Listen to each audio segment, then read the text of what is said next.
Salut à tous, c'est Nico, j'espère que vous allez bien. Moi, ça va toujours aussi bien. Aujourd'hui, je vais vous parler d'un truc génial et qui me tient vraiment à cœur. Je compte plus le nombre de questions que je reçois à ce sujet depuis plusieurs semaines, voire plusieurs mois, donc je profite du fait d'avoir un peu de temps pour finalement faire une vidéo qui va sans doute intéresser pas mal de monde. Et le sujet de cette vidéo est le suivant: comment s'équiper pour débuter dans la création musicale sur ordinateur et surtout pour pas cher.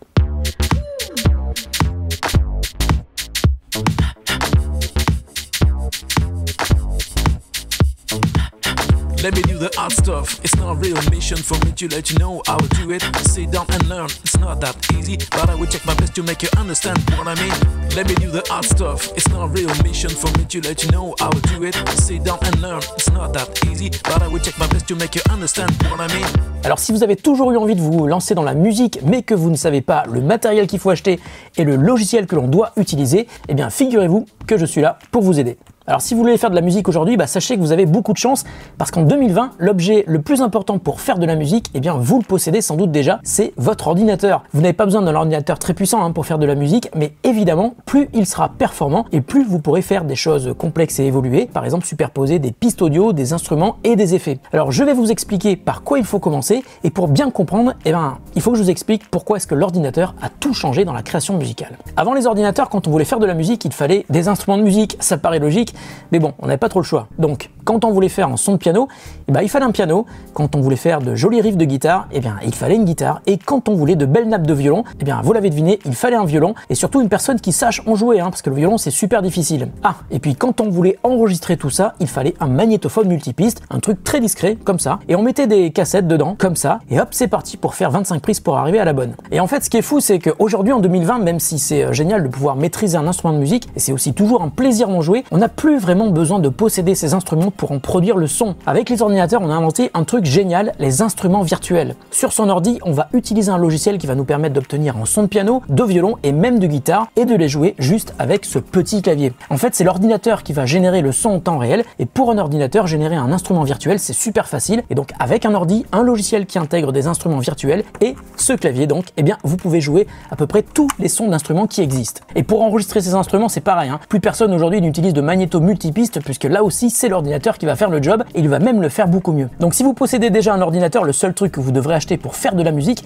c'est donc un clavier maître. Les claviers maîtres, ça commence à environ 50 € et pour ce prix-là, je vous conseille le Akai LPK25. C'est un clavier super compact avec 25 touches qui couvrent 2 octaves, donc 2 x 12 touches blanches et noires. Et comme ils sont sympas, ils ont même mis une touche gratuite en plus. Merci Akai, vous êtes trop cool. Alors ce clavier se branche avec un câble USB sur votre ordi et dès que vous le branchez, il est alimenté, donc pas besoin de pile, pas de batterie, pas d'adaptateur secteur. Vous le branchez, il est prêt. Et comme il est compact, vous pouvez le ranger dans votre sac à dos et vous pourrez donc aller faire de la musique un peu partout où vous le souhaitez. Mais attention, il y a un truc à savoir, ce clavier ne contient aucun son, donc il ne peut pas marcher tout seul. Il a besoin d'être connecté à un ordinateur ou même sur une tablette, ça marche. Vous allez choisir le son sur votre logiciel de création musicale et vous pourrez le jouer depuis le clavier. Et là, vous allez me dire, ok Nico, mais le logiciel que j'utilise, c'est quoi? Eh bien là, vous avez vraiment le choix. Il existe plein de logiciels. Les plus connus sont Ableton Live, il y a aussi Cubase, Fruity Loops, Pro Tools, Logic Pro et GarageBand. Ces deux derniers étant dispo uniquement sur Mac. Il y en a assez peu qui sont gratuits, mais il y en a surtout un qui est livré gratuitement avec ce clavier et qui est d'ailleurs livré avec plein de claviers maîtres que vous pouvez acheter. C'est le logiciel Ableton Live.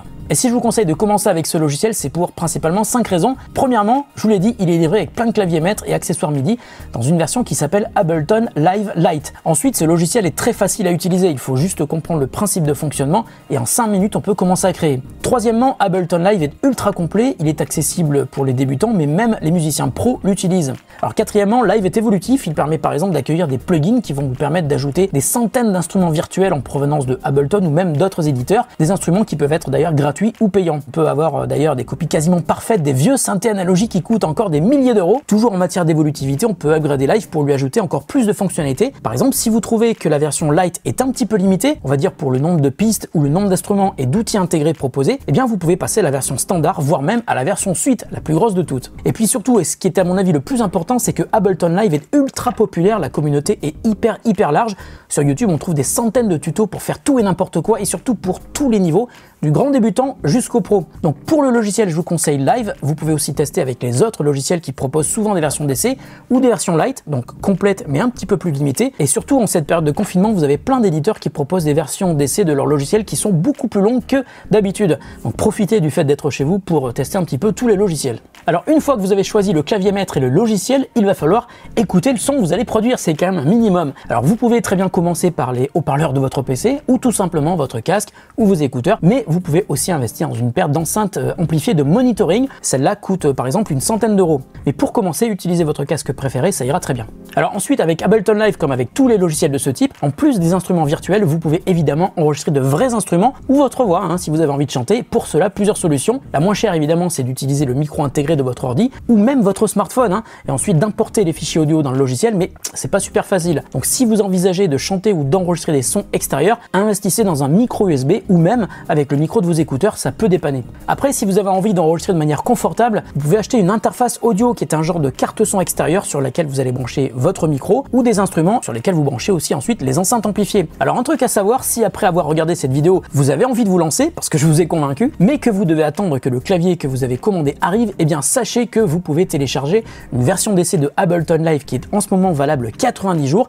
Et dernière astuce, dans Ableton Live, mais ça marche aussi dans d'autres logiciels, il y a la possibilité d'utiliser le clavier de votre ordinateur pour jouer des notes de musique.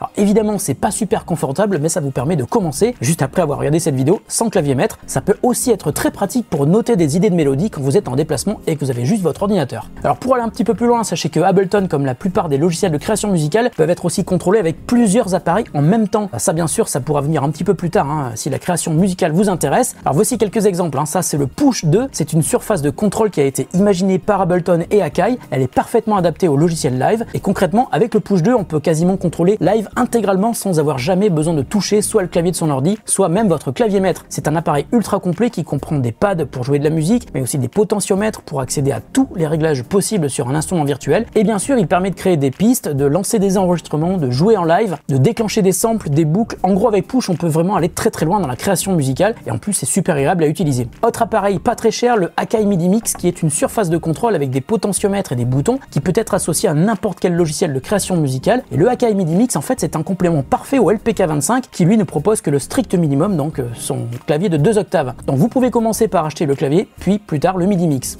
D'ailleurs, sachez que tous les appareils que vous branchez peuvent vous permettre de contrôler énormément de fonctionnalités dans vos logiciels de création musicale, car tous, et pas seulement Live, ont un mode qui permet d'associer n'importe quelle touche ou bouton de ces appareils à n'importe quelle fonctionnalité précise du logiciel. Juste un exemple, dans Ableton Live, je peux associer un bouton au changement d'instrument ou au réglage de plusieurs effets, la reverb, le chorus, et à des ouvertures de filtres, par exemple pour les synthés analogiques virtuels. Il n'y a quasiment aucune limite, on peut vraiment attribuer n'importe quel paramètre à n'importe quelle touche ou bouton sur ce genre d'appareil. Bon, et puis il y a évidemment un sujet dont il faut qu'on parle, ce sont les boucles, donc les loops. C'est vrai qu'aujourd'hui, quand on veut se lancer dans la musique, et principalement quand on veut faire de la musique électronique ou du hip-hop, on a la facilité d'utiliser des boucles. Il y a même plein de logiciels qui permettent de le faire. C'est d'ailleurs le cas de Ableton Live, mais il y a aussi GarageBand qui s'est mis aux boucles. On peut déclencher des boucles depuis les logiciels. Alors les boucles sont fournies avec les logiciels. Ce sont des extraits de musique qui sont très très courts, quelques secondes, et qui sont soit de la basse, soit de la guitare, soit de la rythmique, et qui vous permettent donc de créer des morceaux en mettant bout à bout les boucles. Le problème, c'est que c'est pas du tout créatif. Et si vous faites ça, vous risquez d'avoir de la musique qui ressemble à tous ceux qui ont fait la même chose que vous. Alors moi, ce que je vous suggère, c'est d'utiliser les boucles avec parcimonie.